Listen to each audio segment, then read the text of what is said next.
తన 100 రోజుల పరిపాలనలో వరదలు, ఆడపిల్లల మీద రేపులు, వైఎస్ఆర్సీపీ వాళ్ళని మర్డర్ చేయటం, నరికి చంపటం, వాళ్ళ మీద తప్పుడు కేసులు పెట్టి ప్రజలకు ఇచ్చిన ఏ హామీ నెరవేర్చలేదు. కాబట్టి ప్రజల్లో తనకొస్తున్న చెడ్డ పేరుని డైవర్ట్ చేయడానికి డైవర్షన్ పాలిటిక్స్లో ఈరోజు వెంకటేశ్వర స్వామిని కూడా చంద్రబాబు నాయుడు గారు వదలలేదనేది మనకు స్పష్టంగా కనిపిస్తోంది. ఎందుకంటే ఆయనకి ఎప్పుడూ అలవాటు, ఎప్పుడెప్పుడు ఆయనకి చెడ్డ పేరు వస్తుందో అప్పుడు ఏదో ఒక ఇష్యూని ఆయనే క్రియేట్ చేస్తాడు. దాన్ని తన వర్గీయులతో పబ్లిసిటీ చేయటం, దాని మీద డిస్కషన్లు చేసి ఎదుటి వాళ్ళ మీద నిందలు వేయటం ఆయనకు అలవాటే. కానీ ఈరోజు మీరు చూస్తే సాక్షాత్తు టీటీడీలో తిరుమల లడ్డూ మీద ఇంత దిగజారుడుతనంగా చంద్రబాబు నాయుడు గారు మాట్లాడతారని ఎవరు ఎక్స్పెక్ట్ చేయలేదు. ఈరోజు ఆయన మాట్లాడాక ప్రతి ఒక్కరు కూడా చీకొట్టడం మనం గమనిస్తూనే ఉన్నాం. ఎందుకంటే సాక్షాత్తు చంద్రబాబు నాయుడు గారి కొడుకే చెప్పాడు టీటీడీలో ముఖ్యమంత్రికి ఎటువంటి సంబంధం ఉండదు అని. అలాంటప్పుడు జగన్మోహన్ రెడ్డి గారు ఏదో దగ్గరుండి తిరుపతి లడ్డూలో యానిమల్ ఫ్యాట్ని మిక్స్ చేయించినట్టుగా ఆయన ఈరోజు ఆరోపించడం ఎంతవరకు సబబని నేను అడుగుతున్నాను. ఒక్కసారి మీరు గమనించండి, చంద్రబాబు నాయుడు గారు ముఖ్యమంత్రి అయిన తర్వాత జూన్ 21వ తేదీ ఈవోగా శ్యామలరావు గారు మరి అక్కడికి రావడం జరిగింది. నెయ్యి వాసన చూస్తూ లడ్డూలో స్వచ్ఛమైన నెయ్యిని మేము వినియోగిస్తున్నామని ఆయన చెప్పడం కూడా మీరు అందరూ గమనించుంటారు.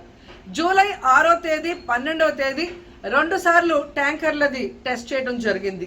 అందులో వెజిటబుల్ ఫ్యాట్ మిక్స్ అయింది కాబట్టి దాన్ని రిజెక్ట్ చేశాము, దాన్ని వాడలేదు అని శ్యామలరావు గారు చెప్పడం మనం అందరం కూడా గమనించాం.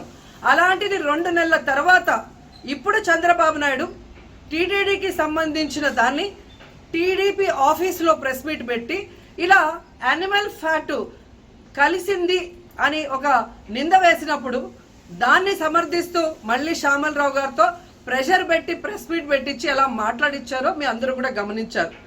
సాక్షాత్తు నారా లోకేష్ గారే చెప్పారు టీటీడీతో ముఖ్యమంత్రికి సంబంధం లేదు అని. అలాంటప్పుడు జగన్ గారి మీద ఎలా నిందలేస్తారని నేను అడుగుతున్నా.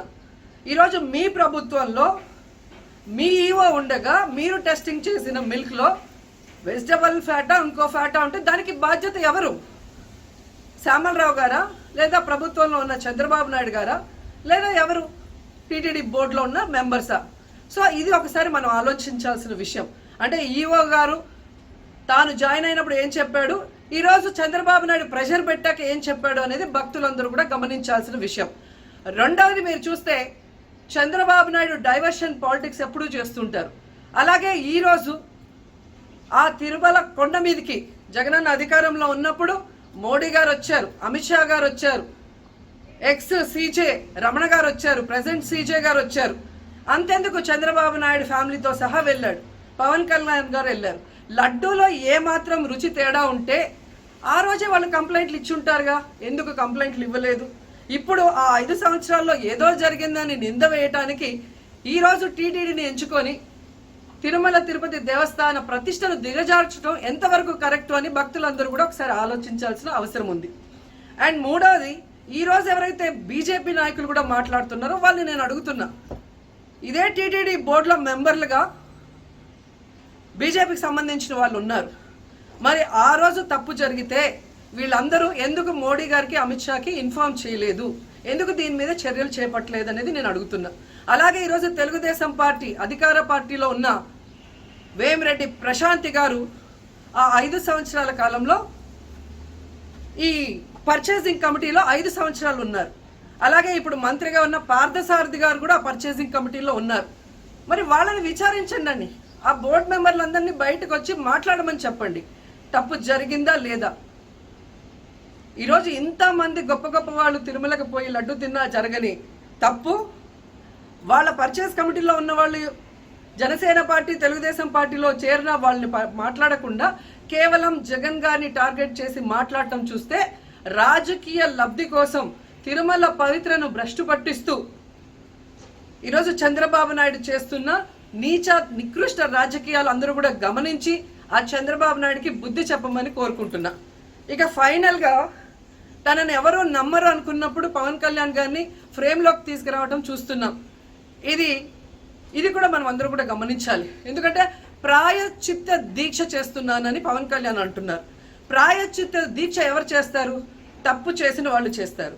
అంటే చంద్రబాబు నాయుడు తప్పు చేశాడు, ఇది అబద్ధం, ఈ లడ్డూలో కల్తీ జరగలేదు, ఇది నాకెక్కడొచ్చి ఆ పాపం చుట్టుకుంటుందన్న భయంతో పవన్ కళ్యాణ్ ప్రాయశ్చిత్త దీక్ష చేస్తున్నారనేది ఈరోజు మాకు అందరికీ అర్థమవుతున్న విషయం. ఎందుకంటే ఈ రాష్ట్రంలో తిరుమల కొండ మీద 1000 కాళ్ళ మండపాన్ని కొట్టేసింది చంద్రబాబు నాయుడు. దుర్గా గుడిలో క్షుద్ర పూజలు చేయించింది చంద్రబాబు నాయుడు. విజయవాడలో 25కు పైగా పవిత్రమైన దేవాలయాల్ని కూర్చింది చంద్రబాబు నాయుడు. పూజల్లో బూట్లు వేసుకొని పూజలు చేస్తూ అన్ని తొక్కేసింది చంద్రబాబు నాయుడు గారు. ఇలాంటి చంద్రబాబు నాయుడు కోసం ఎన్ని ప్రాయశ్చిత్త దీక్షలు చేసినా ఆయనైతే దేవుడు క్షమించడు, అలాగే హిందువులు కూడా చంద్రబాబు నాయుడిని క్షమించరు. ఆ పాపం నుంచి తప్పించుకోవడానికి పవన్ కళ్యాణ్ చేస్తున్న ఈ 11 రోజుల ప్రాయశ్చిత్త దీక్ష పవన్ కళ్యాణ్కి మాత్రమే పనికొస్తుంది.